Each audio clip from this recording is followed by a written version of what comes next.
Take one well-oiled, very effective killing machine. Or another. Or another. Or another.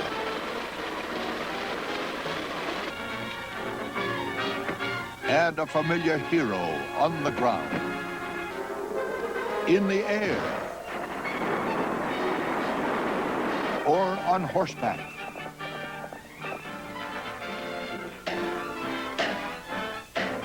Stir in a ghastly end that's surely impossible to escape.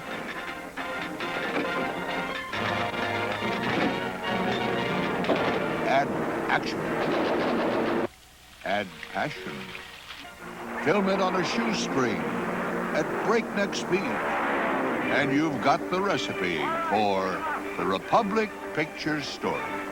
A look at one of the best-loved studios of Hollywood's heyday.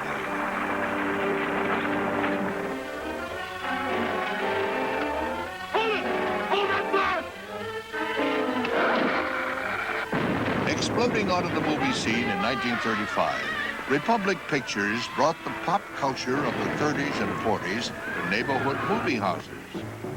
Week after week, kids sank into their matinee seats to soak up the golden age of the Republic serials.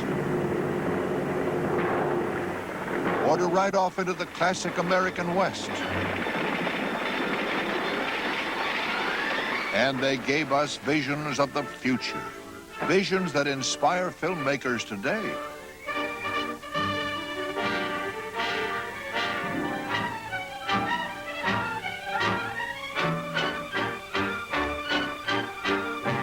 This was a studio that dollar for dollar packed more movie onto the screen than the majors could believe.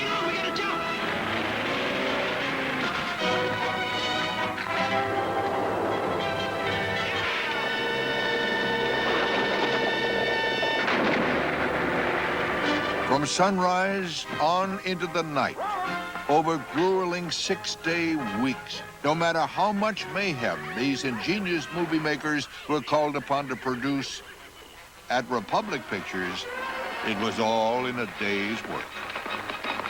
Whoa! Well, get after him! No, hold it! Republic Pictures was a little studio in the San Fernando Valley where movies were made family style.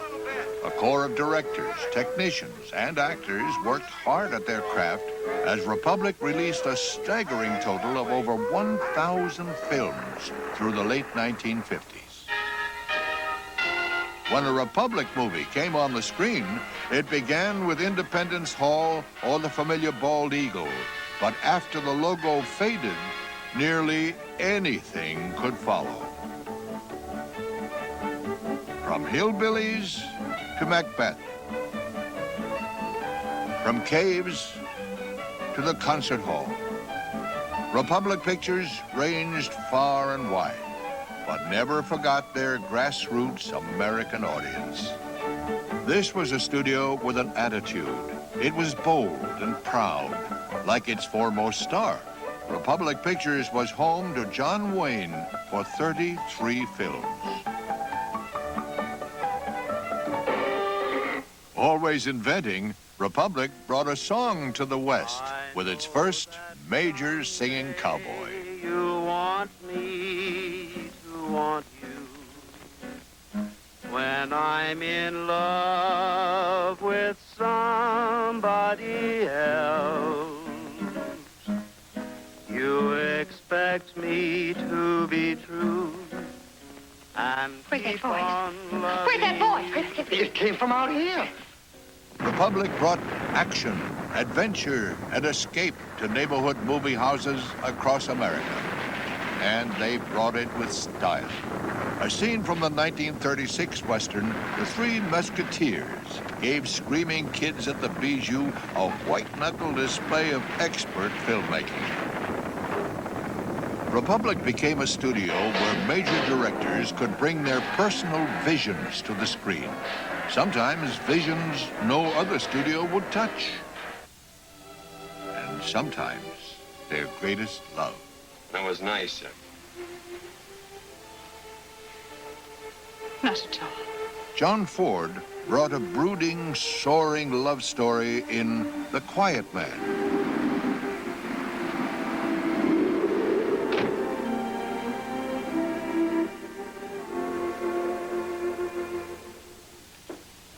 Nicholas Ray gave us Joan Crawford with a gun in Johnny Guitar. Come and get me, Mr. McIvers. We don't want no shooting, Vienna. Alan Dwan showed the hell of war in Sands of Iwo Jima.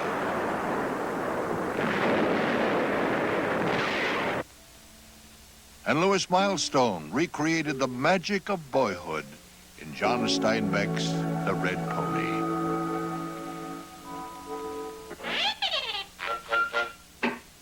Republic Pictures brought us some big names and familiar faces.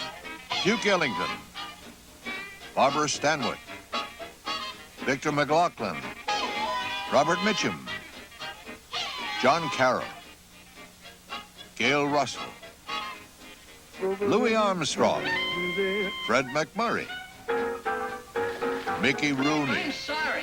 Claude Rains, Ernest Borgnine, Vincent Price, Myrna Loy, Errol Flynn, Ann Sheridan, Claire Trevor. In all of Hollywood, there was no greater range of leading men and women on screen, from Dick Tracy to Don Amici, from Ethel Barrymore to the Tiger Woman. Satisfied? Republic Pictures was a studio that blossomed with variety. It knew what its audience wanted, and it delivered the goods. Our story begins on the old Mack Sennett lot. Republic Pictures took over the little studio surrounded by orange groves in the fall of 1935. Republic Pictures was the brainchild of a self-made film tycoon named Herbert J. Yates, a Brooklyn-born kid with a talent for making money and a gambler's spirit. Republic movies often portrayed the mogul behind the You desk. get 2,500, tails, you get 2,000. Here we go. You lose. It's 2,000. The first flip of the Republic coin was a film titled Westward Ho, a morality play about the vengeance of a young man whose parents were killed by cattle rustlers when he was just a boy. Get back there with a herd, you muttonhead. Shot in 2 weeks with a budget of $15,000, Westward Ho starred an affordable newcomer named John Wayne, a tall, skinny guy who would go on to become Republic's biggest star. Boy, that is, A month later, with another crew, Republic was shooting a cowboy who sang. Gene Autry was a radio star with hit records. But when he hit the movies, this was the start of something big. They even put their own discovery into a movie. Any of you boys know anything about this test? You think he has possibilities? He's a natural. I'll finance a series of top-budget musical westerns starring this, Gene Autry. Gene Autry, yes. Gene Autry remembers his early competition at Republic. I used to kid with Wayne.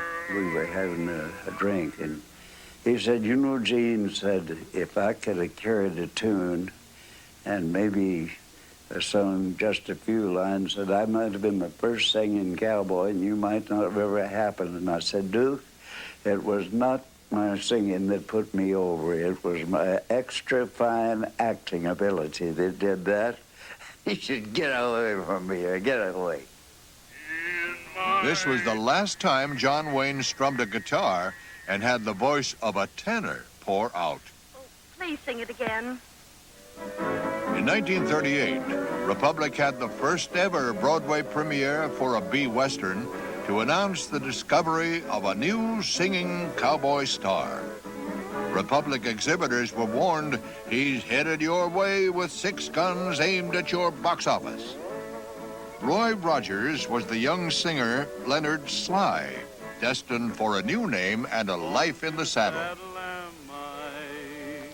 Born to the splendor and In the charm of the plains, I'm free as the birds that fly. I became Roy Rogers my first picture because I didn't think Leonard Sly sounded like a Western name. So finally somebody came up with a Rogers name for the last name. I liked that, but they talked about Leroy Rogers. I said, no. I said, I knew a kid when I was young. His name was Leroy, and I couldn't stand him. So I knocked that out, and we ended up being Roy Rogers. And I made my first picture of that name, and it stuck.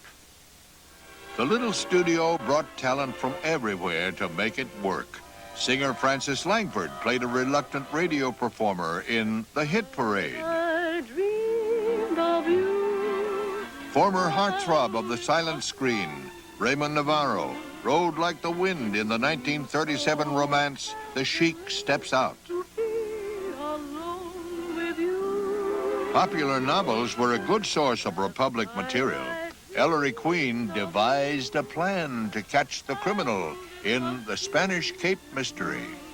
Because catching the murderer is going to depend entirely upon your courage. How? Well, when you go to bed tonight, I want you to leave your windows open, turn off the lights, and lie awake until 1:15 in the morning. Then I want you to close your eyes and pretend to go to sleep. Chances are that sometime after 1:15, the murderer will enter your room and try to kill you.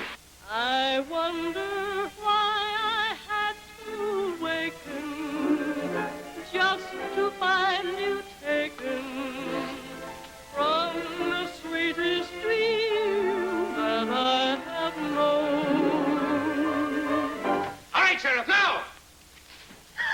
The 1936 film Two Sinners was based on a Cosmopolitan magazine story about a woman sentenced unjustly to the shameful prison of masks. Vanished with a sigh, and there was I alone.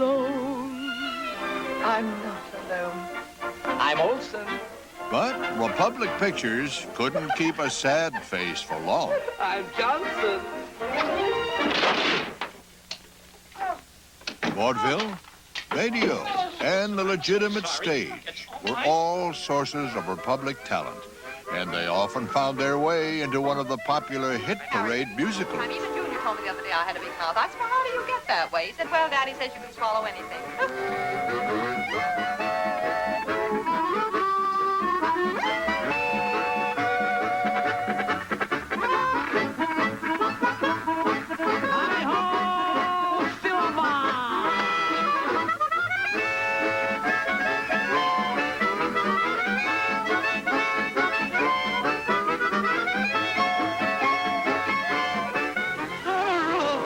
Talent on the screen was only part of Republic's appeal. The studio was at the forefront of technological innovation. As early as 1937, they released one of the first color films, The Bold Caballero, starring Bob Livingston as a cagey Zorro. An early two-color process called Magnacolor made Zorro's plight all the more vivid. By 1938, Republic was ready to commit its highest budget ever, just over $300,000, on a movie about the advance of modern times. Army Girl pitted an armored tank in a race against the U.S. cavalry. Their investment earned the studio 3 Academy Award nominations. Republic's skill in creating miniatures was a cornerstone in the production of the Republic serials. Kids at the Saturday matinees wanted to see the incredible come to life, and they did. In the 1936 serial Undersea Kingdom, popular star Crash Corrigan plays a Navy man who ends up in a gladiator's helmet in the lost continent of Atlantis, strapped to a futuristic tank with the always evil Lon Chaney Jr. behind the wheel. Tell your friends to hand over that priming powder or I'm going to ram through those gates. Go ahead and ram.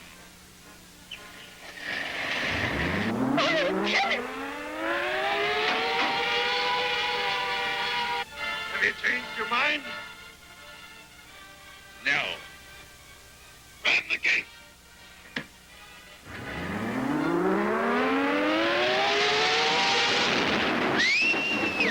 Coming up next, the golden age of the sound serial. Heroes, villains, and cliffhangers that kept kids screaming for more.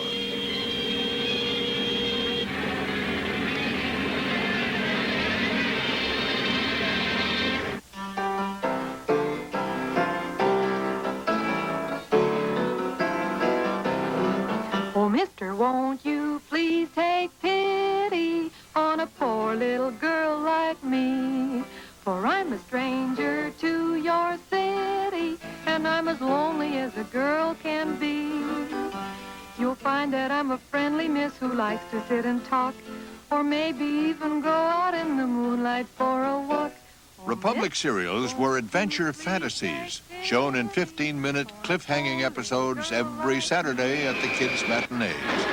Heroes and heroines were pitted each week against the most maniacal villains on Earth, or from the heavens beyond. Episodes would end with a cliffhanger, a gem that no mortal could possibly survive.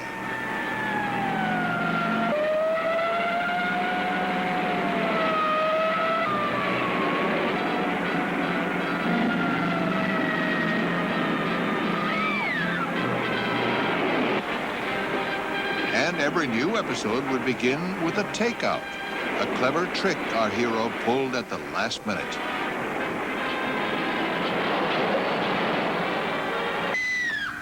Damsels in distress were the hallmark of Republic serials, and every week brought another jam and another dastardly villain.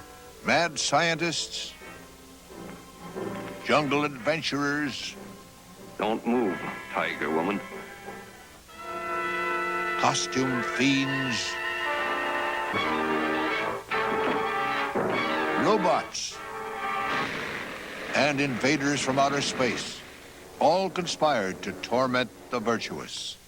The Lightning, a 1938 version of Darth Vader, shares a plan of greed and world domination that's common among serial villains. I will be ready to dictate to those fools below us with their armies, their battleships, and their guns. There is no force on Earth I can't bring to my feet. The power of electricity can rule the world, Professor, and we control that power. Lucky for the screaming kids in the theaters, there was no dearth of superhuman talent to save us all. Spy Smasher. That's right. So?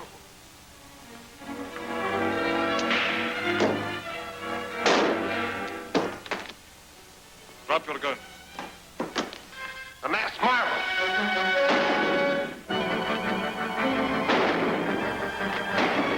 Often, Republic superhumans could be found at the newsstand. Republic made comic book characters come to life. Dick Tracy, Red Ryder, Captain America, the Lone Ranger, and it took nearly superhuman talent to keep the audience in a state of nervous exhaustion throughout over 50 episodes a year, a prodigious 849 episodes over 20 years. Looked fine on the camera, Mr. Bennett. It was full in. Okay. Hollywood director George Sidney was working for MGM when he ran into a Republic crew hard at work. I was on location somewhere once up in Iverson's ranch, maybe, and we were shooting a big picture, you know, with all kinds of equipment. And I look over here in the next hill, and there's Republic, and they have a stagecoach or something. It's going to come down the mountain and burn and roll over and this and that and the other. And I said to whoever it was directing, if they came over to see me, I said, well, where's the second one, the third one, for the other takes? I said, what do you mean? I said, one take, that's it. Well, while we were lining up, bad guys came, they threw the thing in, they burned it, the thing went down the hill, and they were on their way. We hadn't finished our coffee. In 1941, the popular comic book character Captain Marvel made it to the matinee serial screen week after week, only because Republic's crackerjack directing team of William Whitney and John English alternated days to meet a tight shooting schedule. Deep inside a catacomb, on an archaeological expedition, little Billy Batson stumbles upon an ancient personage. I am Shazam. My name is... All is known to me. Your name is Billy Batson. Shazam bequeaths to Billy the powers of the gods, the power to transform into Captain Marvel. But who is Captain Marvel? You are, my son. All that is necessary is to repeat my name, Shazam. Now, my son, repeat. Grown-up actor Frank Coughlin Jr. remembers the hazards of playing Billy Batson. Shazam! There was a trough of powder in front of me, and when I'd say Shazam, it would be sparked off, smoke would come up. When it cleared away, they'd cut the camera then, and then Tom Tyler would get in the same position. He'd also say Shazam, smoke would clear away, and there he was. Then he'd go off to beat up the bad guys. You know, there were a couple of times out on location when the wind was blowing wrong that I nearly lost a couple eyebrows when the spark went off. Shazam! Shazam!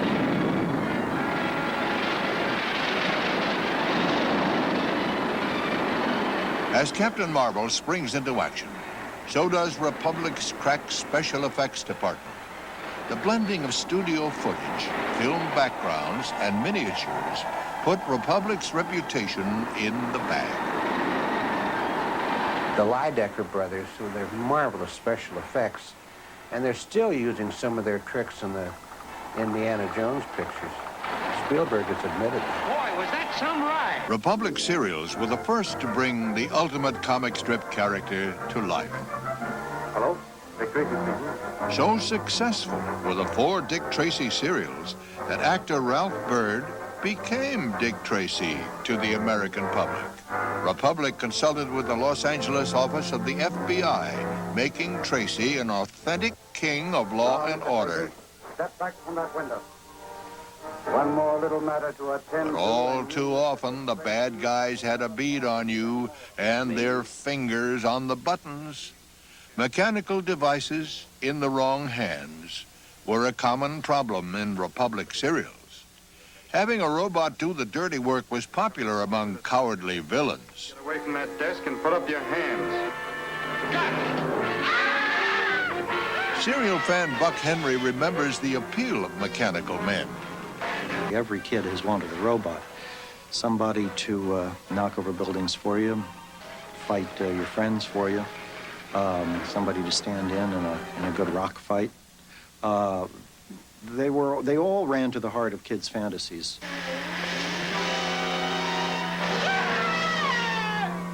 That's that. Whether the fights were robotic or hand-to-hand, director William Whitney was a master at fisticuffs. His sequences in the 1942 serial Spy Smasher were some of the best ever filmed. Whitney was a veteran of the entire Republic production history, reporting to work the day the studio opened its doors. Whitney directed nearly 100 films for Republic, including 24 of its best serials.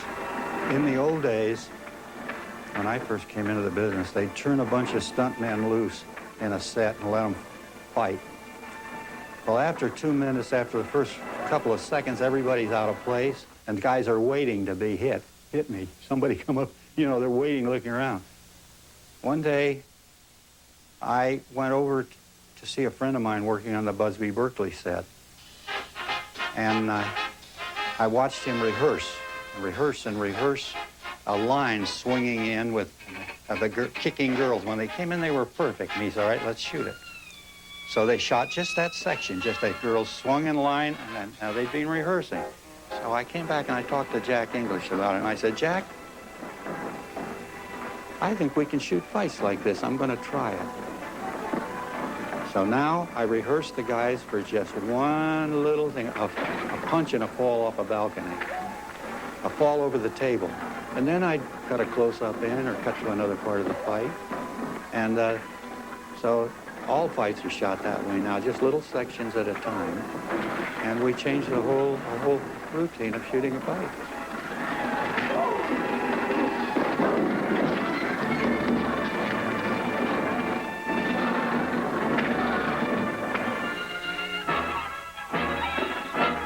Actress Linda Sttirling was a contract player at Republic, starring in serials, westerns, and dramatic features, but she is best known for her role as the Tiger Woman. A former fashion model, Linda got her first taste of Republic at the fitting for her Tiger Woman costume.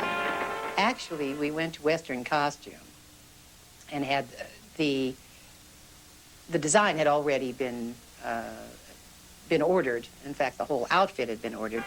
And we're looking at it, and the lady said, "Wait a minute, this is leopard." Not real, of course, leopard skin fake. And we laughed, and that's what we ended up having, because he said, "Well, we're sorry, we had no stripes in stock."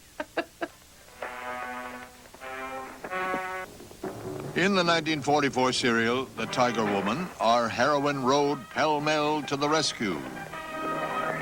I had no control over the horse at all. I just kept right on going, and they had to send several of the riders, the stuntmen, to follow me, to find me, and I was a mile away, on the ground, of course, always on the ground.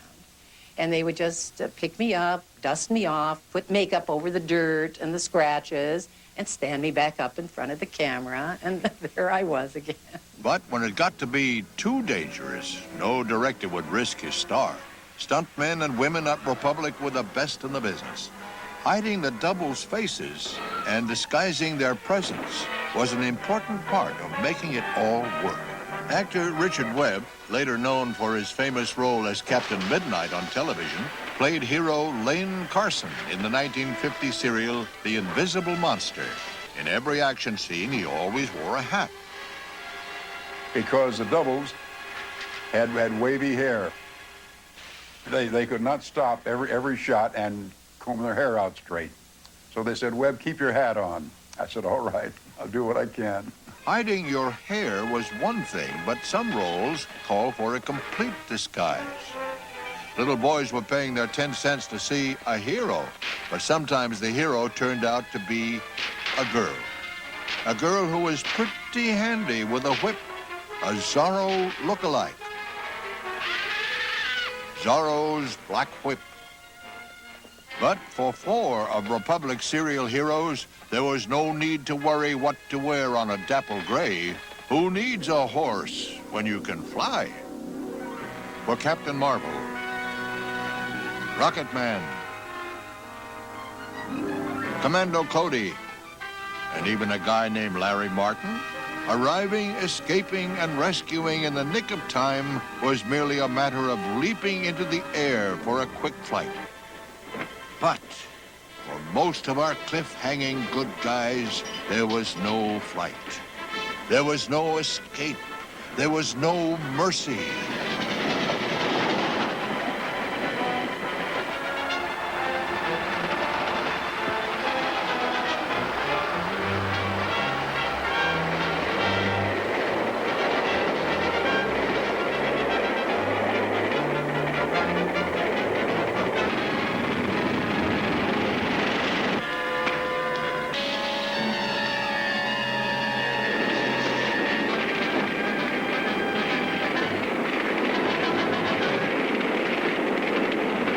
For every good guy who narrowly escapes an explosive death,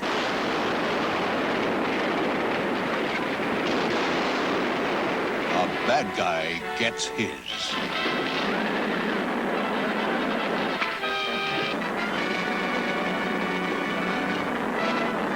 The fiery pits that tortured so many finally engulf the evil.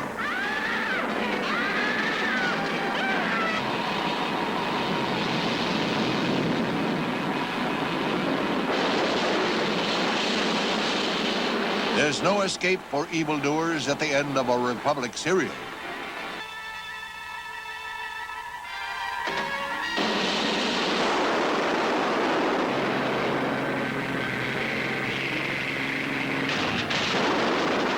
In the 1937 serial, SOS Coast Guard, a bad guy like Boroff, played by Bela Lugosi, gets the capsule of disintegrating gas and ultimately dissolves from view.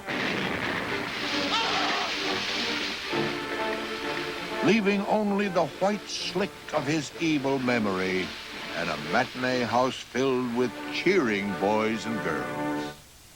I love the West. Stay tuned for Republic Pictures' love affair with the American West. Where the skies are bluer and the gals are truer, where the grass is greener and the varmints meaner, where life is rougher and the men are tougher. That's why I love the West.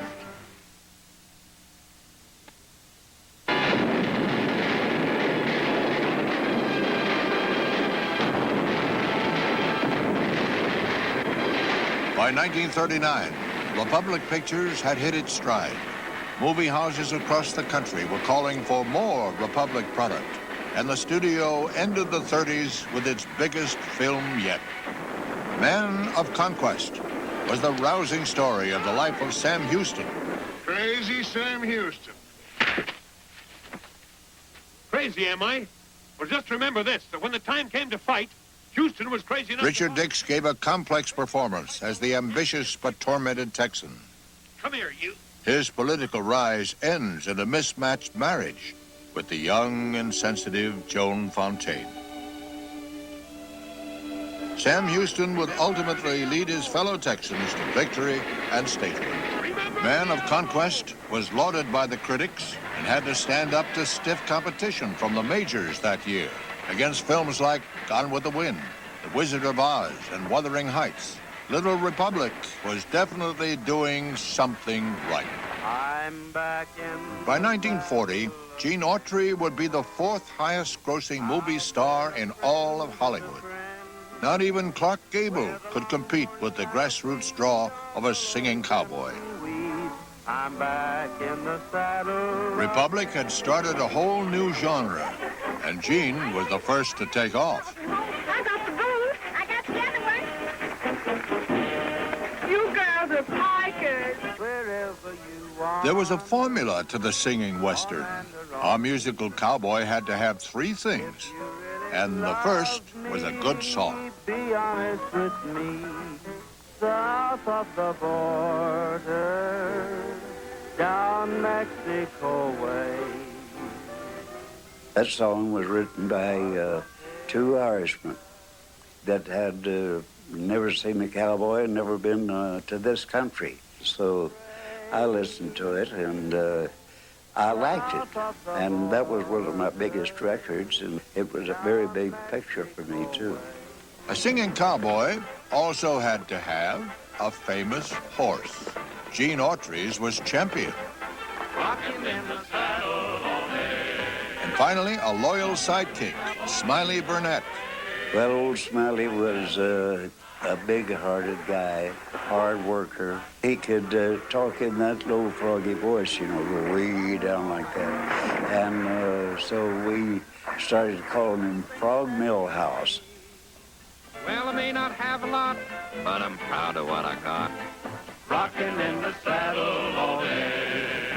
Gene Autry was a cowboy hero, ready to take the risks, willing to take the lumps. I've done several things that was dangerous. Besides risking his neck fighting on the rigging of a runaway team, Gene did this memorable train transfer so the camera could see it was really our star. I rode up and reached over and got hold of it, and I just climbed right up on top and went on in and jumped down in the cab and started the fight with the engineer. Gene's fans had particular tastes. Riding and shooting was the perfect combination for a boy in a Saturday matinee. Action without the mush.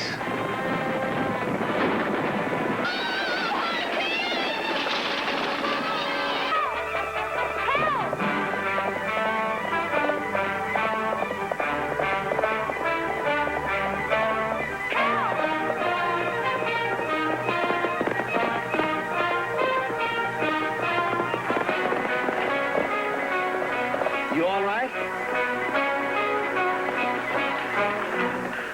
You all right? Oh, don't say it. Don't say what? Are you all right?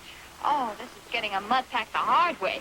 But even a hero could be shy when it comes to the ladies. Remember how the prince woke up Sleeping Beauty? He had to kiss her. Buck Henry didn't trust those girls when it came to his cowboy hero. No. What we didn't want to see was singing and loving. We wanted to see fighting and shooting and riding and falling and hurting and throwing and that stuff. Gene Autry taught us how to live clean and how to survive in the Wild West. But it looked like survival in Hollywood meant beating out the punk that's creeping up on you. I didn't intend to use the gun anyway. In The Old Corral, released in 1936, the myth of the Autry-Rogers rivalry began. Roy Rogers was the kid who got whopped in this picture. You all right, Buck? Oh, my right arm's sprained a little, my ribs stove in. How's your throat? But his throat was just fine. Sure you sing. Sing? Yeah, sing. Yodeling. That's all right. Say, what's this all about? It was all about singing for your supper. And the cowboy has to yell. Young Roy set to work on the Republic lot, where for the next 14 years, he would go on to star in 81 westerns and earn the title of King of the Cowboys.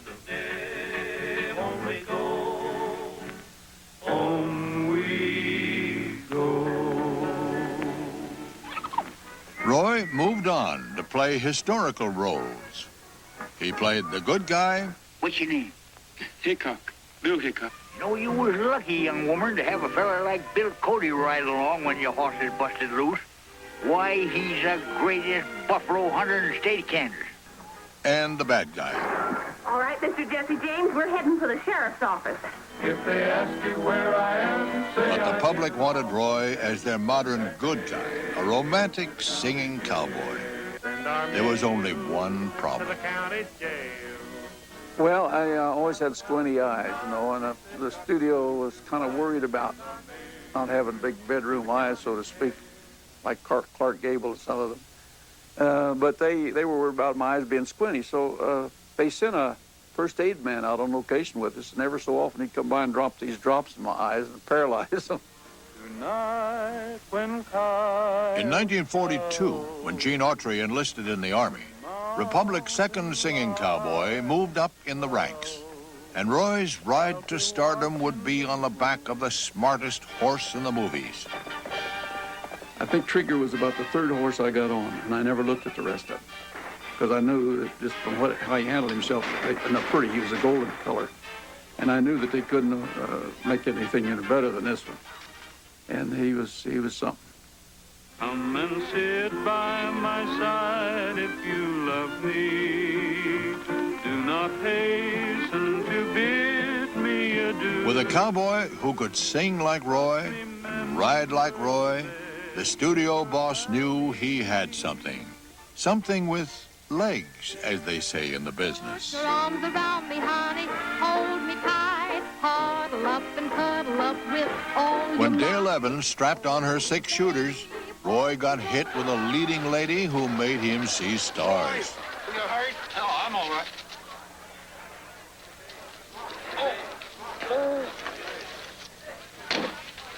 Oh, my goodness, the poor man. He stepped right in front of me. Well, don't just stand there. Get some water. Get a doctor quick. Reckon we better find out who he is first. He may not be worth saving. I'll take care of this till he comes to. No, you don't. Shame on you picking an unconscious man's pocket. Oh. The idea of pretending you're hurt. But I found him to be just as plain as an old shoe and comfortable, you know. And he was what he was. He didn't have any Hollywood facade. The real Roy may have been comfortable, but when he was on camera, that old shoe was sweet torment. How about that date? No! Let me out of here!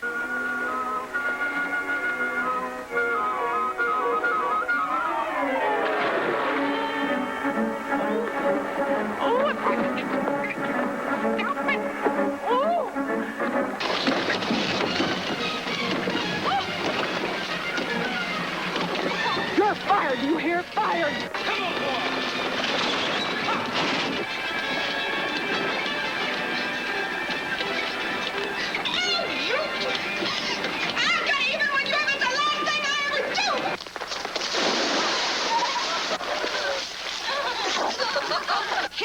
way out of there, cowboy. That was a big bear, by the way, and it was in the wintertime, and that water was like ice water. We had to do it 3 times. I like to froze to death that day. Roy, Did the light go off in there? don't be funny. Get their guns. Roy and Dale seemed to have it. They were a team. But when the two stars linked up in real life, the studio was worried how it would look. I'll ride any place with you. The girls, though, didn't like me too much because they liked Roy. They all, so many said, I'm going to marry Roy Rogers when I grow up. When we got married, the studios didn't think it would be right for her to be my wife and my girlfriend in the pictures, so she was out of the pictures for a while, and the people just went crazy. I mean, we got a jillion letters saying, "Want Dale back in the pictures." I'm darned if I know how such a big lug can be so nice sometimes. One minute I want to... Where have I heard that before? But the old chemistry was never better. Why didn't you do that in the first place? That's a sure way to wake me up. I never hated anybody so much in all my life. There was only one who objected to the presence of women in Roy's life, and that one was his sidekick, Gabby Hayes. What's this stuff for? Just something to make you smell good. You should try it sometime. Don't you worry none about them two. Don't matter how hard she tries. He's too smart to let any woman rope and hog tie him. He's like me. Who'd want you? Plenty of women have tried to get me. There must have been something wrong with them, mentally. Them overalls supposed to hang right there. Hang? They can stand by themselves. I'd just as soon live in a buzzard's nest. Well, that'll suit you just fine. He wasn't anything like the character you see on the screen. He wore beautiful tweed suits, drove a Continental convertible, and he was straight as a arrow, you know, but when he took his teeth out and put that old suit on, he became Gabby, so he's 2 complete different people.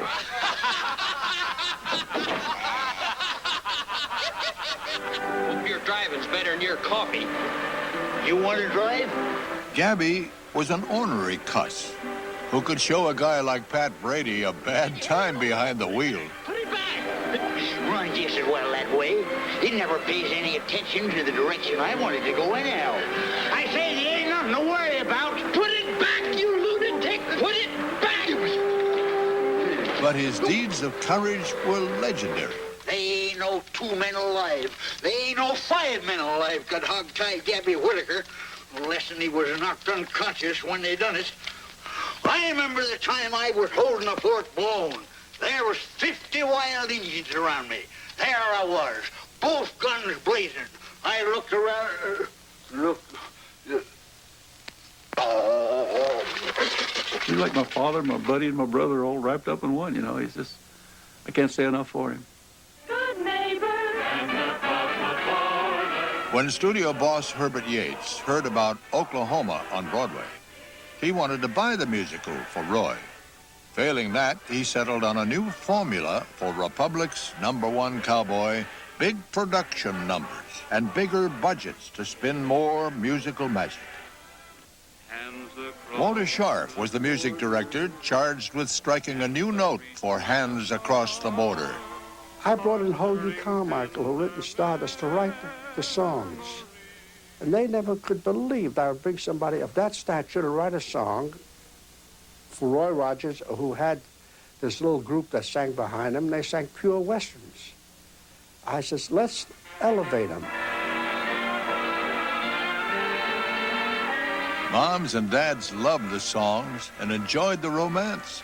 But for the youngsters, Roy Rogers lived their dreams of adventures on the range. Lightning a-flashing everywhere, thunder a-rolling through the air, wind and rain, cattle look insane, this herd might stampede tonight. Only at Republic would a boy dream of stampedes and a cowboy recite poetry on the stormy range.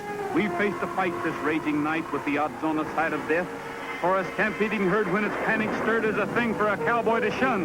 Cause no mortal man ever holds command when the cattle are on the run.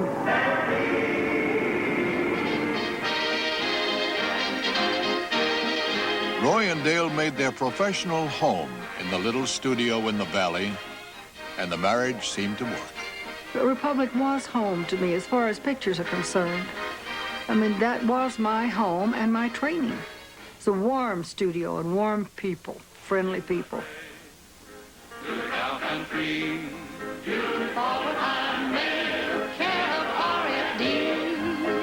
Coming up next, the nuts and bolts of Republic Pictures. A look at the studio at work.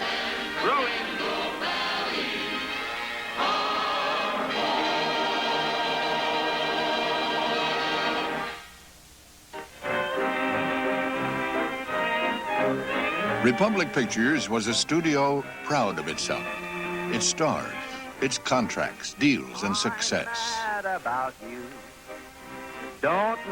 Whether in its movies it was Mammoth Studios, Superior Pictures, Regent Pictures, Perfection Pictures, or even Republic. Oh, hello, Roy. a tour of Republic Pictures took you past the guards to the administration building, to the camera department, where 8 cameramen shot a remarkable 80% of Republic's output, over 800 films.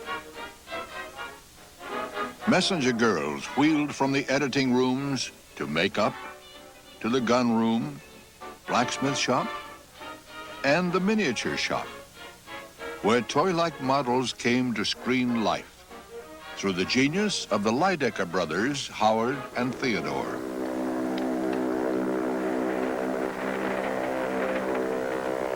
Looks like the supply trains are moving, but the bridge ain't. Bud Thackeray's process department could put you on the road. And special effects brought history to life. We saw the San Francisco earthquake with our own eyes in Flame of Barbary Coast.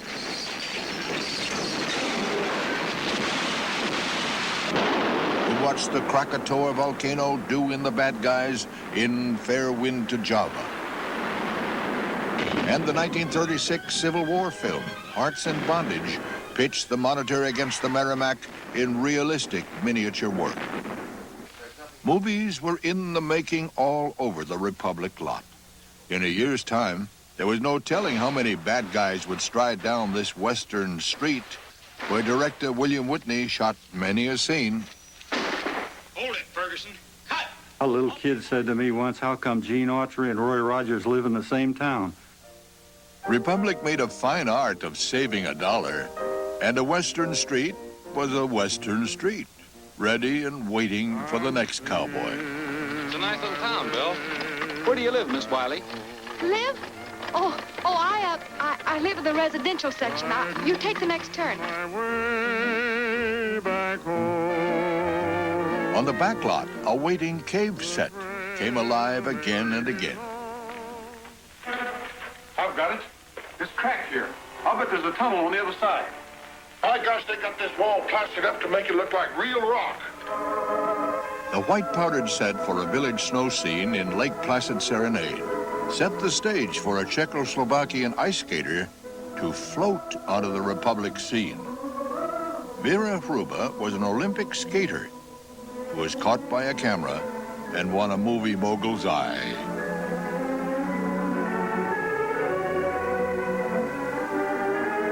Vera's romance with studio boss Herbert Yates was played out in Republic films. Dave, the musical show is out. Look, Chief, this is getting monotonous.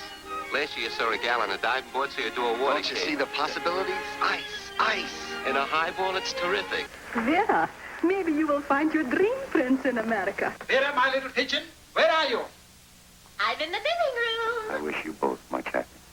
Vera became Mrs. Herbert Yates and Vera Ralston for the screen. And as his hand-picked heroine, she would go on to make 26 pictures, some of the biggest budgeted Republic films of the 40s and 50s. When Vera started, She was the exotic princess of the ice. She went on to become the temptress every Republic hero desired. Bonsoir. Say good night, mon chéri. Hello, you. I hope your dream. Hello, Jean-Green. But you mustn't doubt me. And the love. I'm just confused. But she made them pay the price. I'll ride in my splendid carriage. The silks will rustle and the jewels sparkle when I move. And I don't care who pays the bill. Therefore, I ordered the person of Jane Doe be delivered to the warden. In the drama I, Jane Doe, her favorite film for Republic, Vera Ralston met with hopeless odds and a sentence of death. She be put to death in the electric chair. But she never does get the chair. Death for the Queen of Republic must be a far more just and lyrical end.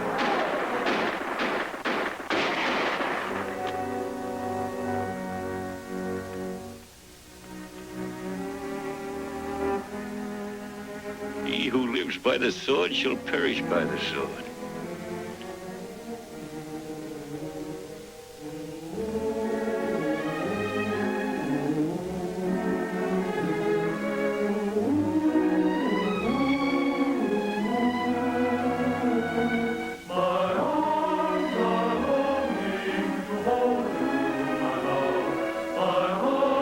The rise to stardom of a young Czechoslovakian ice skater is but one of many hopeful stories at Republic's Dream Factory. It was the place where actors got their start. From a young Rita Cancino, soon to be known as Rita Hayworth, to Robert Stack, a romantic heartthrob in Bullfighter and the Lady, to Hugh O'Brien as a bad guy in The Twinkle in God's Eye. Hey, wait a minute. Ain't it the custom for old friends to kiss when they haven't seen each other for a while? Morning, my dear. Rita Moreno got a start in The Fabulous Senorita. To have a little talk with you. Come and have your breakfast. Peter Lawford didn't even get credited in Someone to Remember. How do you do? I'm Joe Downs. And Leonard Nimoy took his first dip into outer space in the 1952 serial Zombies of the Stratosphere. 6-year-old Beau Bridges made an early appearance in The Red Pony. Like the plague of locusts? And the already lovely Natalie Wood was a natural in Republic's Driftwood. Do they eat them alive? And Phyllis Isley, later to be known as Jennifer Jones, went west in New Frontier. The rural Republic audience liked to know its stars. So making movies in a series became a specialty of the studio. Country star Judy Canova left radio to play the bumpkin Cinderella in Republic's Judy Canova series. My goodness, couldn't be prettier if it was a gas station. And the Weaver Brothers series brought hillbilly humor to 11 Republic films. Strawberry patch, but oh Lord, them maters. And the ever-fumbling Higgins family stuck together through thick and thin for a series of farces with a more urban twist. Sap. You unmitigated sap. $5,000 gone just like that. Hey, stay on your own side. I'm doing all right. The popular Three Musketeers series brought a trio of cowboy buddies to the rescue. Partner, let me shake your hand. Gosh, thanks. The actors changed, and for 8 of the 51 westerns, young John Wayne played the dashing, hot-headed Stony Brook. But the most successful team was Bob Livingston, Ray Corrigan, and comic Max Terhune. Fade in, long shot. Exterior Mountain Road. Gosh, that's pretty. But it was the stock players at Republic, the actors who reported to makeup day after day, picture after picture, who gave Republic movies their characters. The most recognizable were the villainous Roy Barcroft and the beautiful Adele Mara. Faces like Estelita Rodriguez, Stephanie Batchelor showing her friend to the elevator, Night, Freddie. Adrian Booth with her zombie friend, Peggy Stewart under a spell, Grant Withers on the spot, What's that? Joe, I've looked everywhere for you. and Catherine McLeod. All were familiar faces from Republic. I forgot you were so beautiful. So many people didn't want to sit on the bench, be bench warmers, so they would go to Republican and get a chance to get on. You have a girl that was on the contract to MGM, and her name was Catherine McLeod. Well, she went over to Republic, and she was a leading lady there. I got my start, and I'm very grateful at MGM. But I got my chance at Republic. Actress Ruth Terry, a successful club singer and veteran of several major Hollywood studios, remembers her feelings about Republic. I want romance, I want to be gay. I would much rather be a big fish in a little pond than to be a little fish in a big pond. I felt important at Republic. 'Cause I'm a happy-go-lucky cowboy. Republic had other big fish on the line with cowboy stars Wild Bill Elliott, My gas, my spurs and hat. Don Red Barry, Yippee-ki-yay. Sunset Carson, Happy-go-lucky Alan Rocky Lane, cowboy. Free as the eagle above. and singing cowboys Monty Hale and Rex Allen. Arizona cowboy, and the desert's my home. It was widely agreed in the movie business that Republic's stunt work was as good as you could get. And it was family style. A group of 9 stuntmen called themselves the Cousins. Because they helped each other out so many times, they had the trust of family. Stuntman Tom Steele appeared in over 150 Republic films in virtually all of the great serials. He's the man behind the mask in The Masked Marvel. Those days was hard knocks.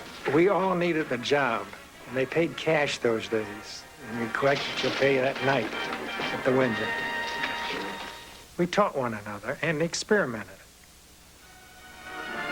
More than strength and nerve, a stuntman had to have a feel for when to jump. Leaping off a cliff to a racing wagon is a split-second call. Jump out instead of down to it, out.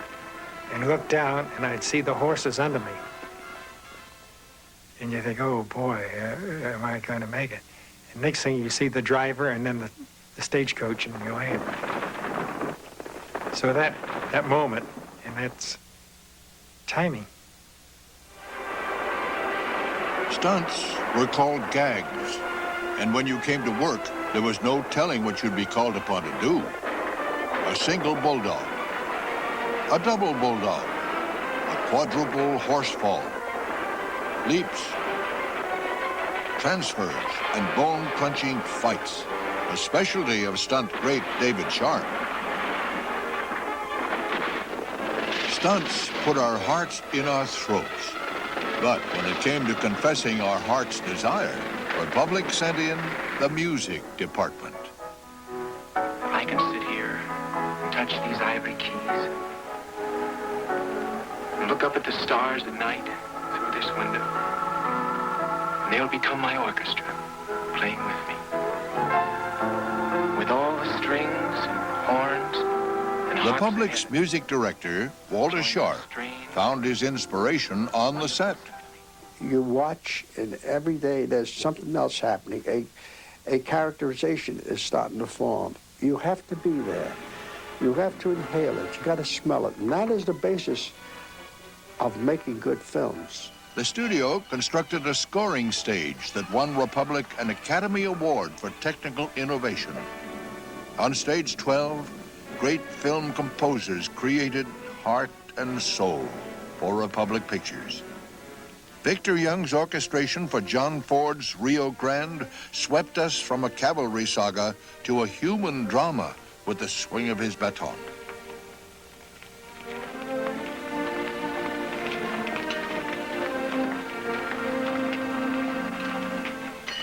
John Ford would go, he'd clear his throat. That meant that he's on the verge of tears. That meant something that's wonderful is happening there. And seldom did anything touch him that much.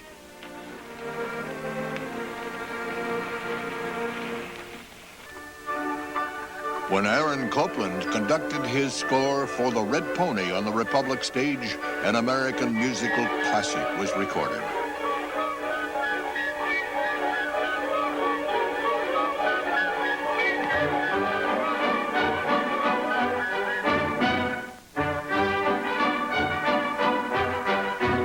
It was like the film was adapted to the score, rather than the score adapted to the film. Republic had a pressing need for good songs. John Carroll specializes in turning them out quickly in Hit Parade of 1943. I call it the Miracle Lyric Master. Murder, ain't it? Now, take that tune of yours. It's, I call it a ballad. Gee, thanks. Well, we'll start right here. Holiday, novelty, hillbilly, religious, western, ballad. There you are. There are the titles. I found love. Was it love? Could it be love? Will I find love? I found love. You brought me love. There it is. Put it down. You brought me love. But there were no fakes at Republic. Songwriters like Julie Stein and Sammy Kahn gave us memorable tunes. To me, I've heard that song before. It's from an old familiar score. I know it well, that melody. Rudolph Fernell would compose for the ever-popular Nelson Eddy and Ilona Massey. You're nearer than just an hour ago. The public moviegoers could settle up with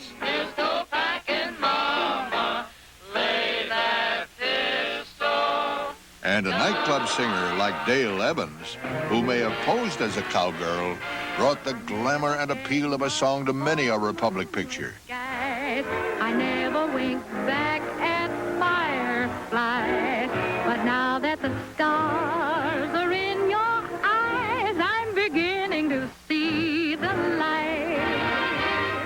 Used to ramble through the park, shadow boxing in the dark. Then you came and caused a spark. That's the 4-alarm fire now. I never made such Coming up next, Republic Pictures goes to war on the home front and in the trenches. All right, saddle up. Follow me. Everybody, let's go.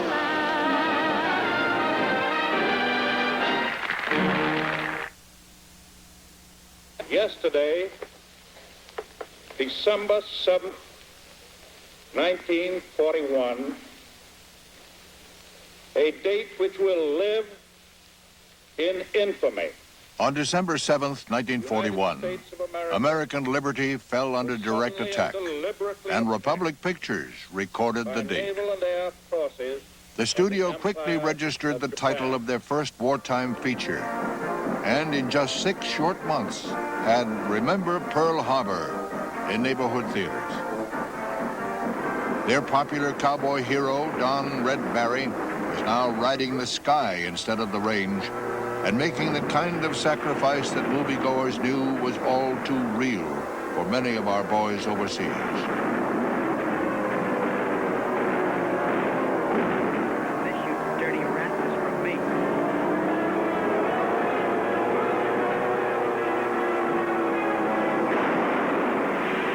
When he is posthumously decorated, Republic Pictures pronounces its position.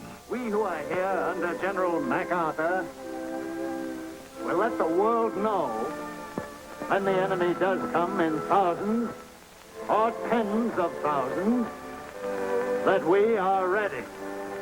Men, Remember Pearl Harbor. War economies were moved into place. Boomtown movie houses stayed open 24 hours a day to accommodate the swing shifts. Morale needed bolstering. Republic Pictures had important work to do, and the nuts and bolts of patriotism were right up its alley. Comedienne Judy Canova was staggered with work in Joan of Ozark. Factory shut. Where am I? Handle boats and boats and boats until I'm going nuts. Even before war was declared, the mood of the country was on the alert. And as usual, Republic movies were a mirror of the times. In the 1941 serial, King of the Texas Rangers, a spy on a mission to sabotage Texas oil fields reports to his superior. Through a stupid blunder, this very nearly fell into the hands of the American authorities. There's a complete list of all the new sabotage agents that we've established in the United States. You have done well. A slip now might ruin our chances to cripple American defense. Any difficulties with the work in Mexico? None. We're now ready to move into the Texas oil fields. Splendid. You will, of course, continue to keep me informed by radio. For the cause. For the cause. 3 dots and a dash spell V for victory in Morse code. The title Spy Smasher for a wartime serial is pure Republic attitude. The Mask, an evil villain with that ever-familiar German accent, dispenses orders to undermine the American economy. This is the mobile unit. Drake speaking. Everything is ready here, Excellency. Then proceed immediately to the contact point. You will receive your first consignment of American counterfeit money. The 4 boys you will pick up contain well over $1 million. Distribute it as you have been instructed. Please. And Joey Brown takes on Hitler in Republic's Joan of Ozark. Sorry. In the first place. In the first place, there's one misunderstanding that I don't want no longer should be misunderstood. I want peace. I love peace. And I am going to have peace. A piece of Poland, a piece of Norway, and a piece of Czechoslovakia. Get over here, sir. The folks at home couldn't wait to pound Hitler and blow Hirohito's top. Any bonds today? Bonds of freedom, that's what I'm selling. Any bonds today? Don't forget that the money you lend will come right back to you in the end with interest. And what's the good of money till all the world is sunny? Buy a bond and watch the axes bend. Republic stars raised money for the war. Elvira Weaver roused a crowd in Mountain Rhythm, a little treasure from Republic's vault that will forever be a peek at World War II on the home front. So let's buy lots of war bonds and keep on buying more bonds. And we'll win this war that's going on. Wartime women took on men's work, and Republic Pictures heralded the switch with the original Rosie the Riveter. Rosie at work on the B-19. She's never twittery, nervous, or jittery. Rosie, the Riveter, keeps the sharp look off the sabotage. Sitting out there on the fuselage. She keeps the gang around, they love to hang around. Rosie. Hoosier Holiday presented a common dilemma. Well, what is it? We want to join the Air Force. Miss Stubbins says we can't because we're farmers. Mrs. Stubbins is correct. You're chairman of the draft board. Can't you get them to make an exception in our case? Why should I? Because we want to be pilots and get in the scrap. You're in the scrap now, as farmers. You mean you won't do it? That's right. This is the way we do our part down on the farm. In the old homestead, torch singer Ann Jeffries and farm girls share the stage with a pitch to our patriotic duty. Me and the gal next door wanted to know we're gonna win this war, making things grow. If you like America free, you gotta dig, dig, dig for victory. Don't you see, it all makes going to college seem as important as playing with paper dolls. Republic Pictures went all the way to college for the war effort. In Youth on Parade, the professor sets these students straight. It takes brains, and that's where you're supposed to come in. A 2-year-old could push a button to release a bomb. It took a lot of gray matter to perfect that bomb sight. There was a time when you could bluff and crib and kid your way through college, and no one was hurt but yourselves. But when you do it today, you're the same as the shirker in the defense factory, or the rat who dodges the draft. And in Republic's wartime tradition, the message is put to song with Ruth Terry to set us straight. Study, buddy, we need brains, cause pen and ink and guys who think can build more planes. We all felt humble, really, to be able to do something for the war effort. It was a pleasure, and it meant a lot to us, and that's why we took it so seriously, too. Our boys worked hard at home, but the sacrifice was even greater on the battlefield. The heroism of pilots fighting the Japanese came alive in Republic's 1942 classic, Flying Tigers.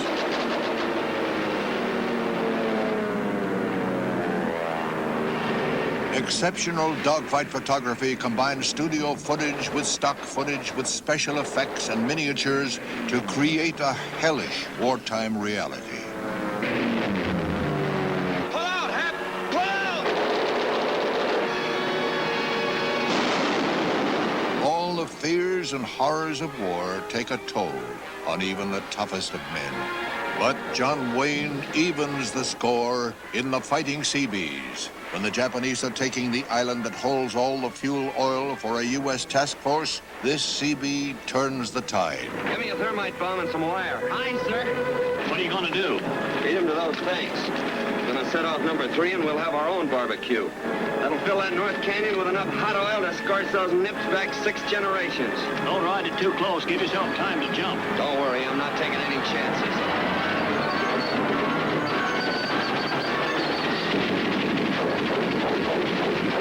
Uncommon valor. Wartime men paid the price.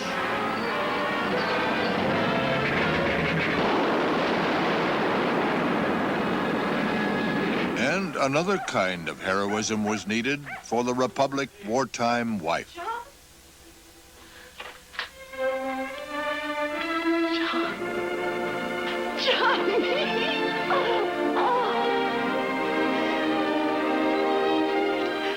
Oh, you look beautiful, Sarah.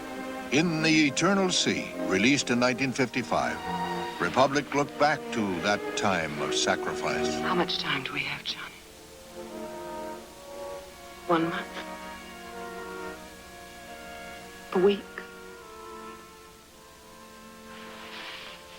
How much time, Johnny? 7 hours.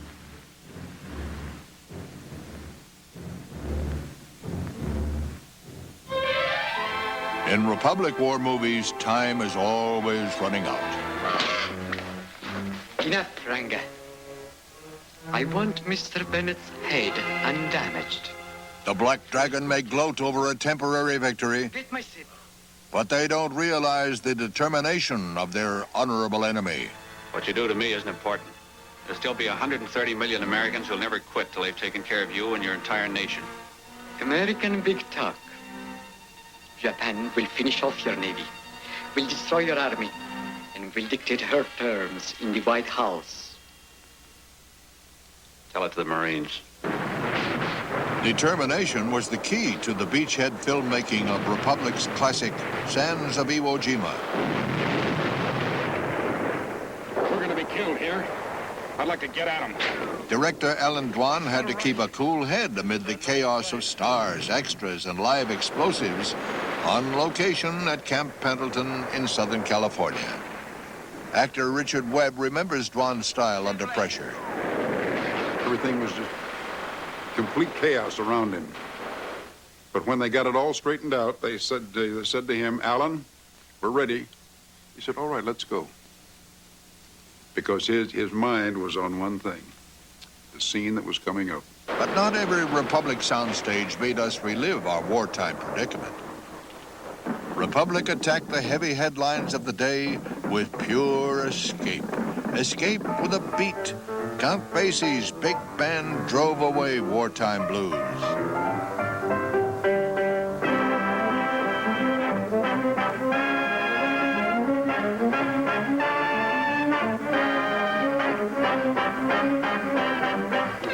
Ann Miller tapped through tough times, and dreams of the high life lifted wartime spirits when the movie lights went down.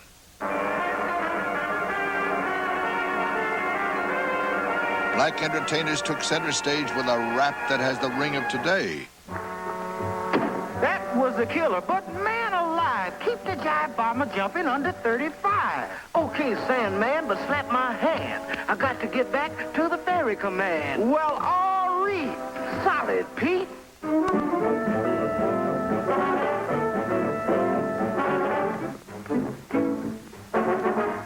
In Republic's hit parade of 1943, sleepy soldiers wake to the music. I'm the Harlem Sandman on a Harlem cruise. I comes around nightly and lightly sings the blues. Ladies and gentlemen, happy days are here again. It's Harlem on parade. Beautiful young Dorothy Dandridge raises the heat in Republic's 1944 production of Atlantic City. On parade. Turn on that heat, boys, and throw it to me. Give me that beat, boys, to Charleston. Charleston, we are Pops and Louie defy gravity. like this and mine in Harlem on parade. And of course, there's the inimitable Louis Armstrong. No one to talk with, all by myself. No one to walk with, I'm happy on the shelf. Aim is for heaven, save my love. Oh, baby, do that.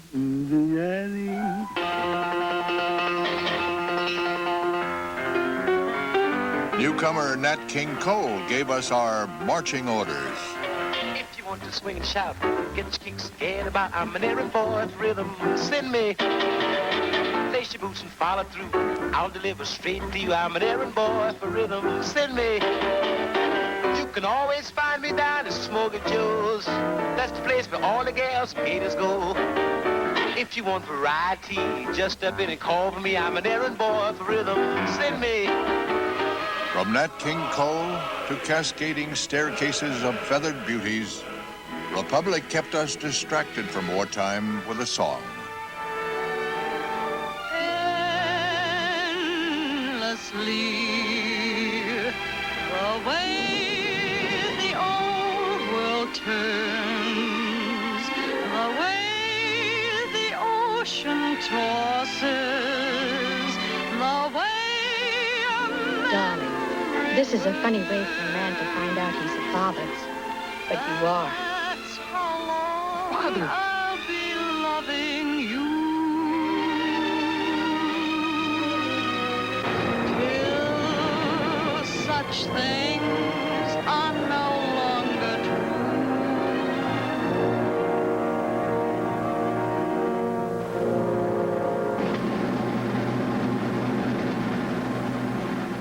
There she goes.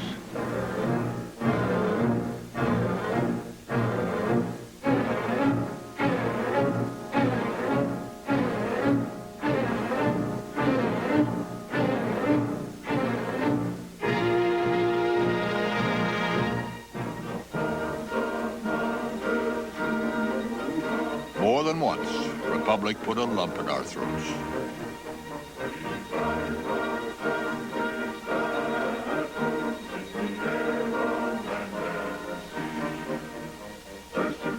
Republic Pictures understood the pain of wartime and celebrated the hard work of sacrifice. All right, saddle up. Let's get back in the war.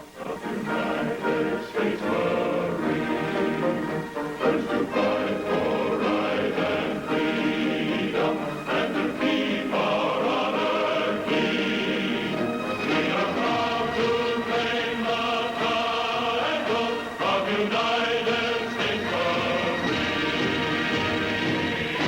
Stay tuned for Republic's biggest star, John Wayne.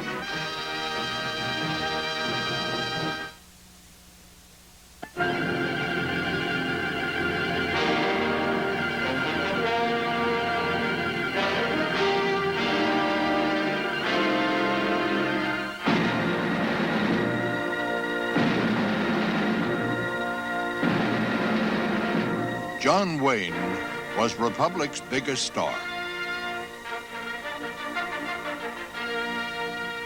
He made 33 films with the studio, many of Republic's best. He started as a nameless cowboy and won the war and the girl from day one. He was a man's man and a ladies' man. What's your name? He was a movie star and a movie producer for Republic Pictures. John Wayne had it all. But no movie star starts at the top. He had his share of early humiliations. Oh, you look simply adorable. Turn around. Oh, go on, turn around. I declare, if I didn't know you were new out here, I'd think you were a real cowboy. John Wayne endured horsetails in the face and roles played under a sheet. But once this night rider's charisma was let out of the bag, Republic could see this was no ordinary cowboy. From the first, John Wayne was Republic's idea of a leader of men. Am I seeing things, or is that the little tin badge? It is. And at 6 o'clock tonight, you'll close this place, and it stays closed. What are you talking about? As sheriff of this town, I'm serving you notice that if this place is in operation after that time, I'm arresting you. I'm running this place. And I'm running this town. Bugler, sound charge. In John Ford's Rio Grande, he led the cavalry.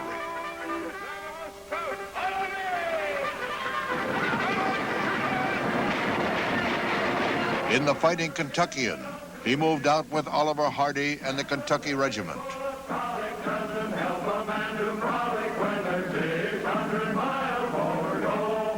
Here you are, boys. Help yourselves. In The Fighting Seabees, he led the Army Corps of Engineers.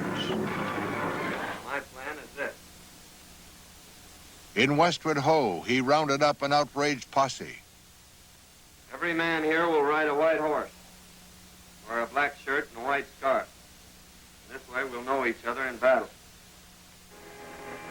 But Wayne was not the flawless good guy, the pat hero. He was always a real man, and often the tortured one. As the hardened ship's taskmaster, Captain Rawls, in the classic Wake of the Red Witch, John Wayne was the tormented loser, a man who had lost his soul to greed and the lust for revenge. I know what you're trying to do, and I'm going to stop you cold. I'm going to take this cargo to Davao, even if I have to. As an infamous gunman and known killer in Angel and the Bad Man, Wayne fell prey to the cleansing example of an irresistible Quaker girl, the fetching Gail Russell. Nursing him back to life, she knew he could be a bad man turned good.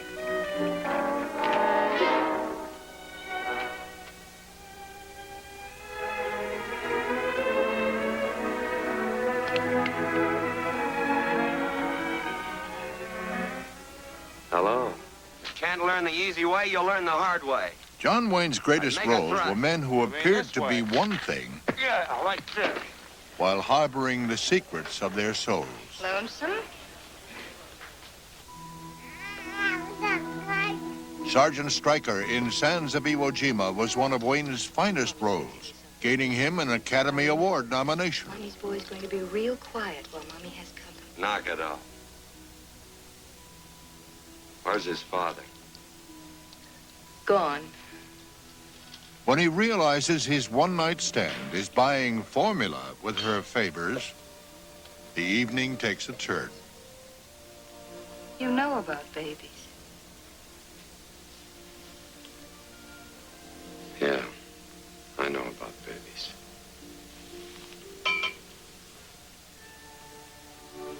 Under the tough guy facade, John Wayne has a loving heart.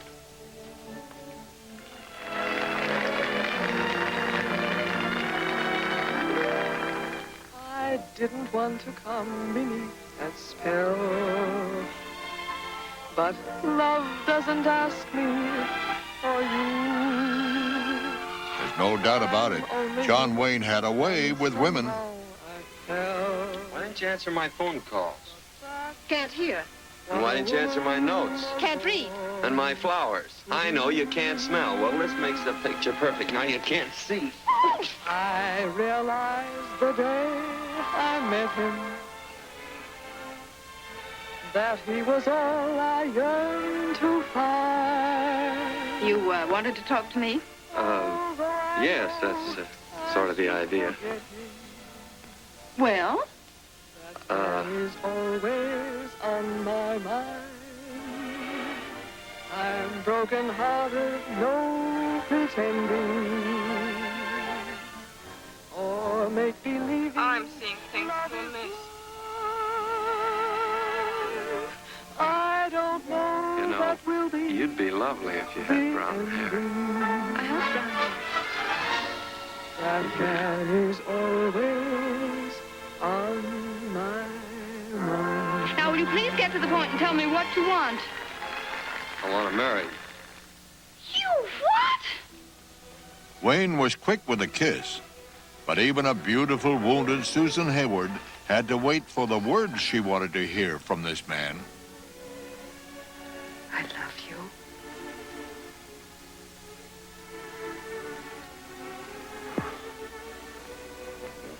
What am I supposed to say? Only what you feel. I love you.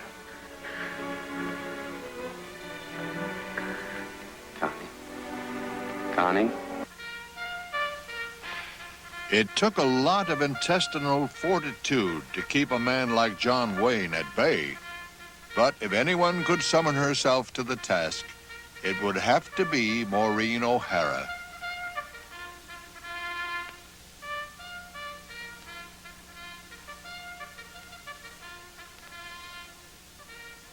Appeared in Republic's final John Wayne film, The Quiet Man, O'Hara plays Mary Kate Danaher, a striking Irish beauty. Sean Thornton soon learns she's no easy catch.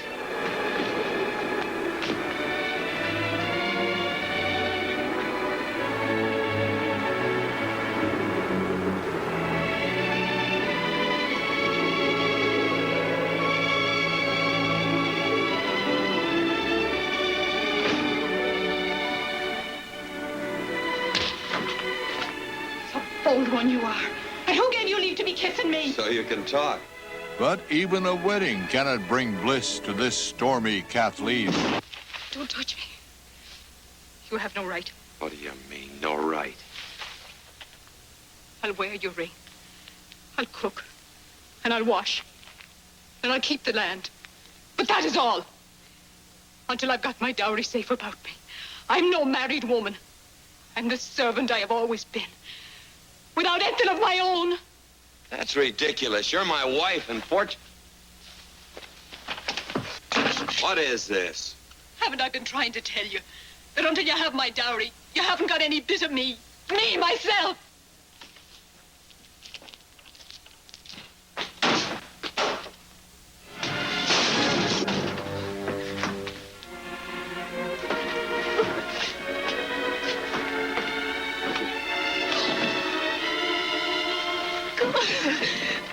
There'll be no locks or bolts between us, Mary Kate, except those in your own mercenary little heart.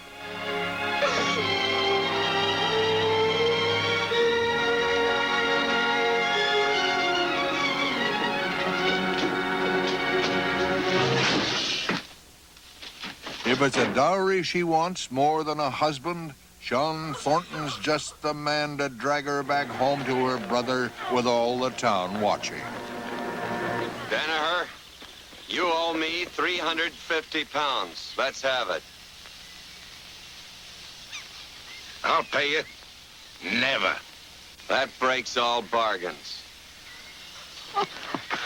You can take your sister back. It's your custom, not mine. No fortune, no marriage. We call it quits.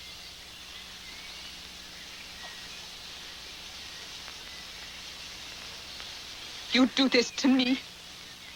Your own wife? After It's what? done.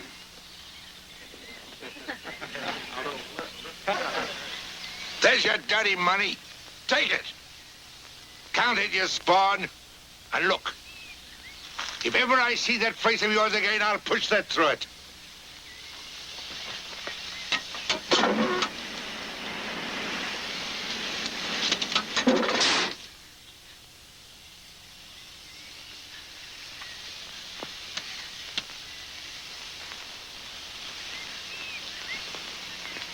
Charge it!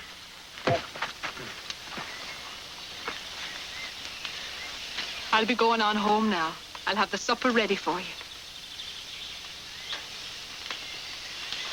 The Quiet Man gained 7 Academy Award nominations for Republic and 2 Oscars for color cinematography and for John Ford's direction of perhaps Republic's finest film.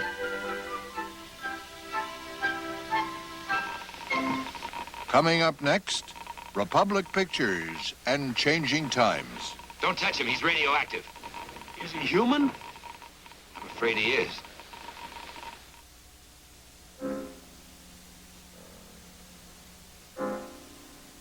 Republic Pictures was known for filling American screens with good little movies. But after the film industry boom of World War II, it moved to fewer but bigger productions.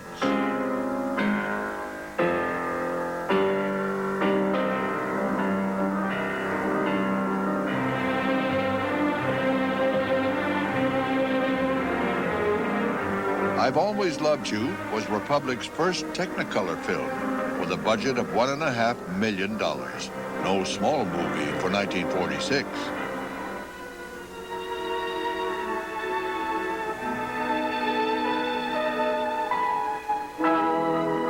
In this recreation of Carnegie Hall, Republic star Catherine MacLeod plays Myra Hassman, an aspiring pianist, being readied for a world-class career by her mentor, Goranov. His ego won't allow the unmistakable talent of his young protege to command center stage. What is it, Maestro? Why are you angry? But Catherine MacLeod's off-camera maestro was far more gracious. Arthur Rubinstein was a lot of fun, and of course I was terribly in awe of him. Arthur Rubinstein would play the actual soundtrack while tutoring the actress on exact fingerings. And then he would say, "Now look, my darling." Say, "Yes, that's all right. Play it that way. Now this is when we're just before we're going to shoot." He'd say, "Yes, you're playing all the keys right." But he said, "Look, let me show you. You cross your hands here because it looks harder. The public likes to know it's hard."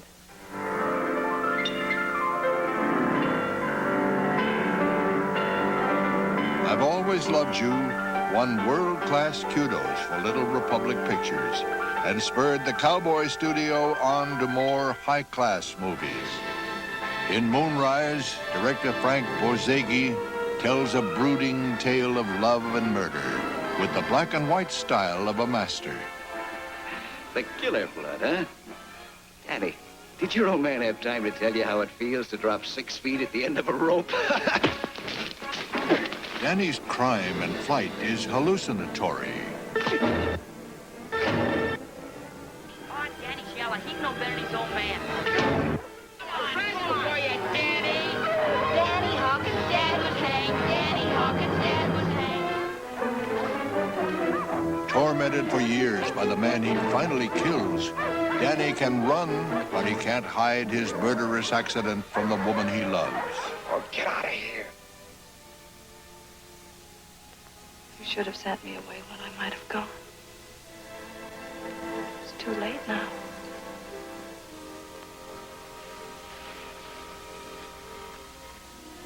Dan, please don't hurt me anymore.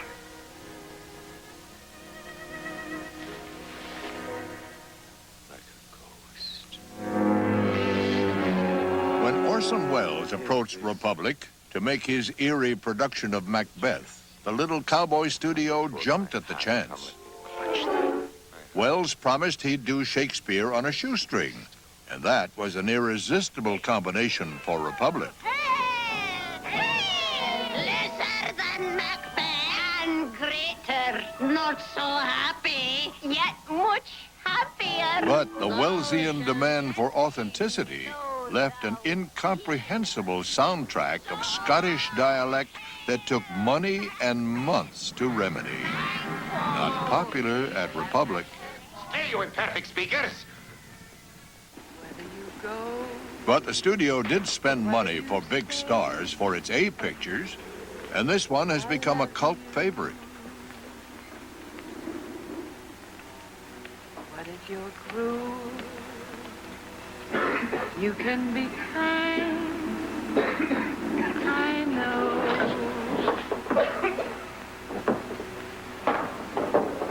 There was never a man like my Johnny. In Nicholas Ray's Johnny Guitar, Joan Crawford plays an ambitious beer hall mistress named Vienna.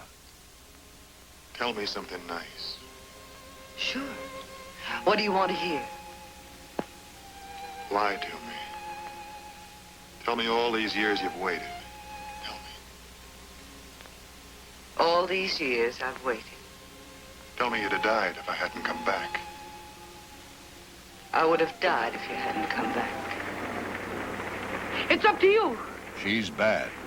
Not me. But not bad enough for what the locals have in store. I'll give $100.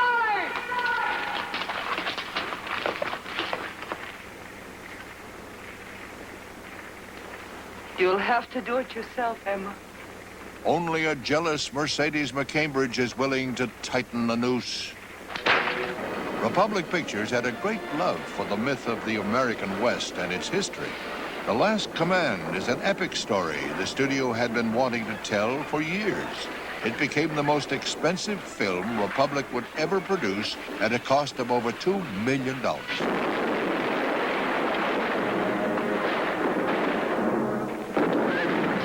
In grand Hollywood style, Republic took on the costly Battle of the Alamo with a second unit team that made us feel the blows.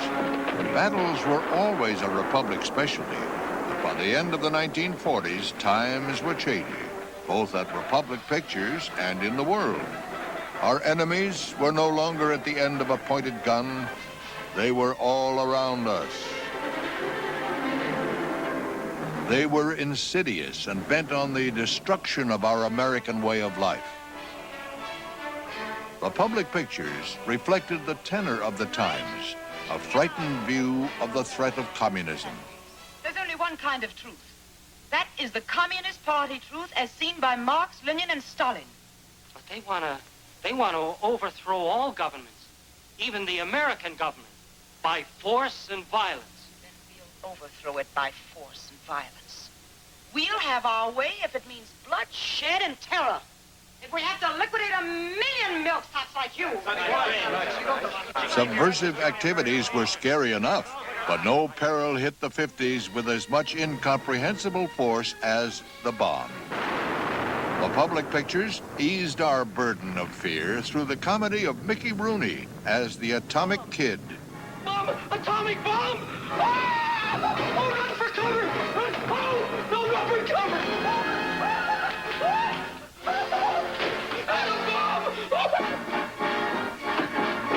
Mickey stumbles into an atomic test site and eats a peanut butter sandwich when the bomb goes off. Surviving an atomic blast to become a medical curiosity is a joke that could only have appeared in the movies of the 50s. Don't touch him, he's radioactive. But by then, Republic had few reasons to smile. There was an entertainment revolution brewing, and its name was television. With escalating costs and a dwindling market for Westerns, Roy Rogers left the studio after 14 years as king of the cowboys.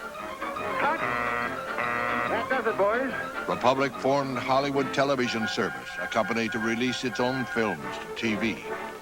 With Rex Allen's Phantom Stallion in 1954 came the end of Republic's love affair with the B-Western.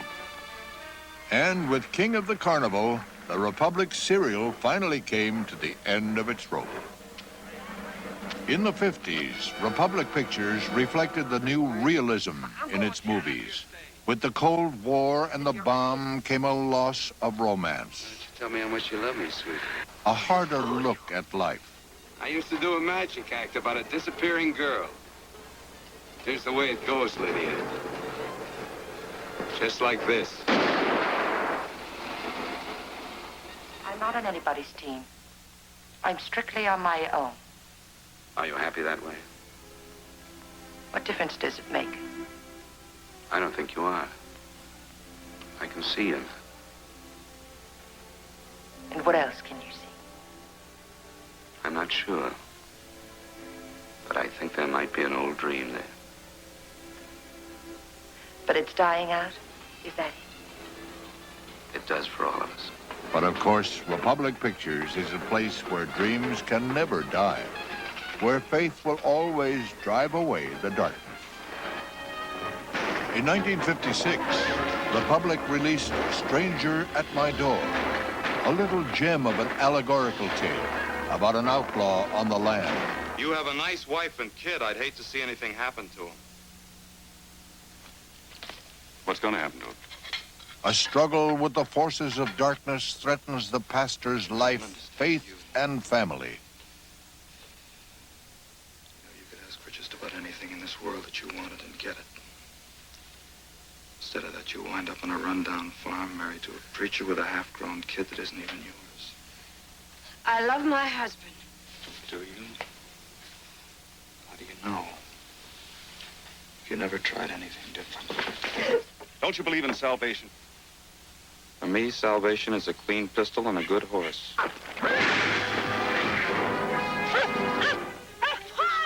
With an electrifying score by Republic staff composer R. Dale Butts, William Whitney's remarkable directing of this wild horse scene brings the devil to the parson's paddock. Back up! Get back!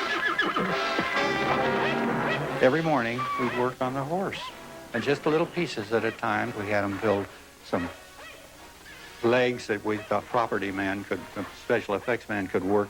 And we worked on it every morning, just a little bit, till the horse got tired, and then I said, that's it for the day, and then we go on with the other stuff. Don't kill him. Are you crazy?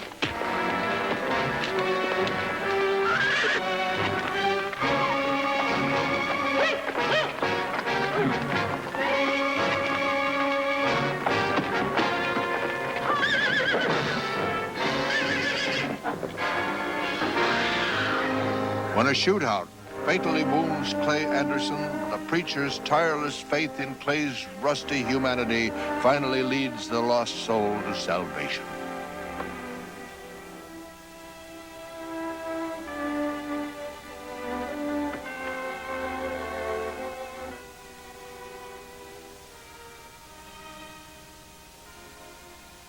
For this my son was dead and is alive again. He was lost and is found.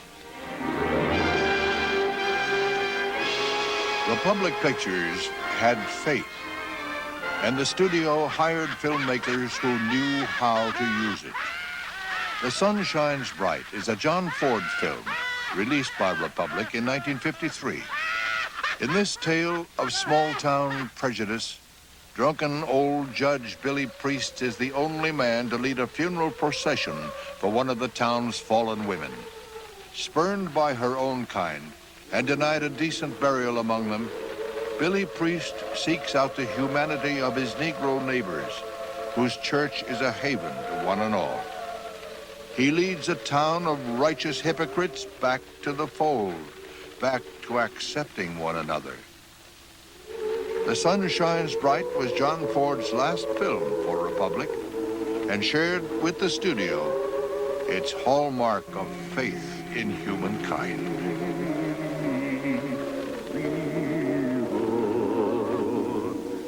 My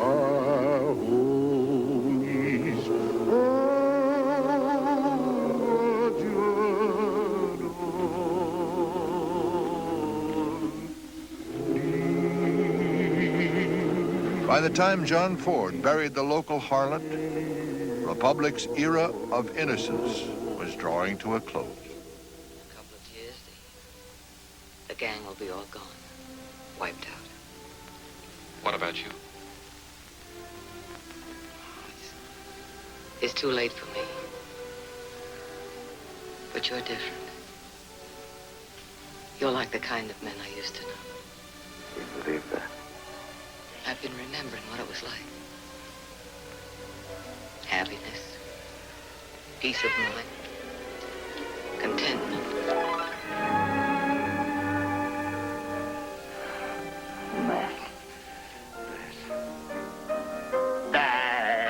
The little studio in the valley was a family that thrived on hard work. It was like a family. It really was.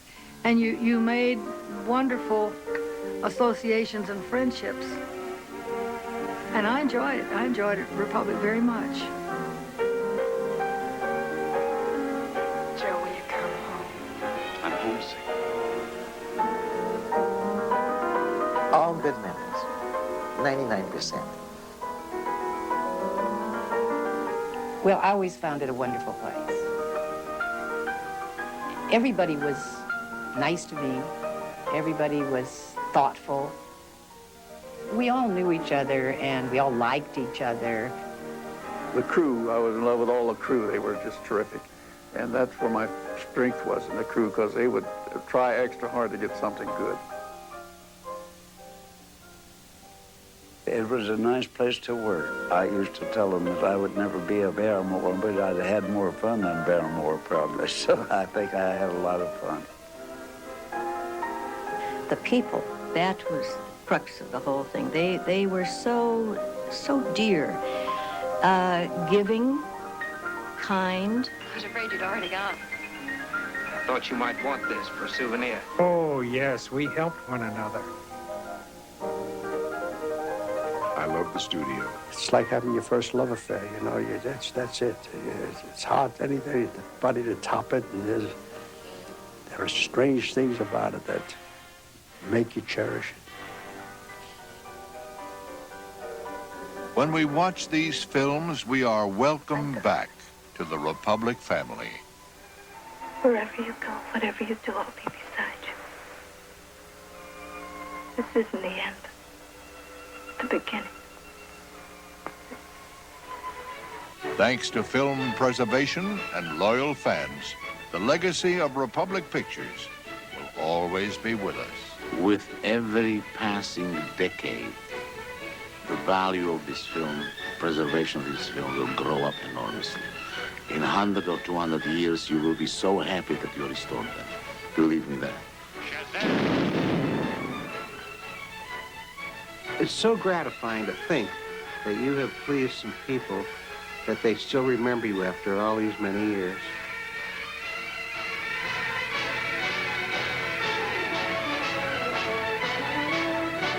Coming next, Republic Pictures Today.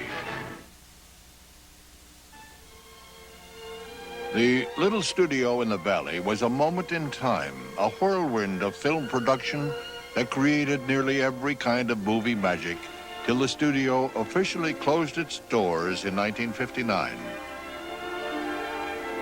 But like many a Republic movie, there's an unexpected twist in the story.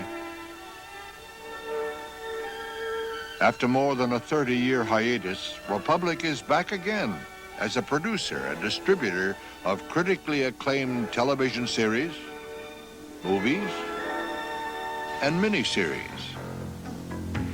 Separate but equal has been upheld by the court 7 times. If we don't push, who will?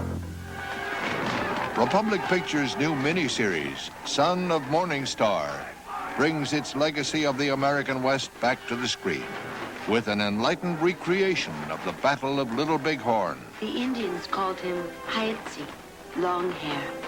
The Cheyenne called him Creeping Panther, who comes in the night. The Crow called him Son of the Morning Star, who attacks at dawn. This may have been the end for General Custer and his misguided men. But there are no final chapters at Republic Pictures. Well, Aren't you going to kiss me goodbye?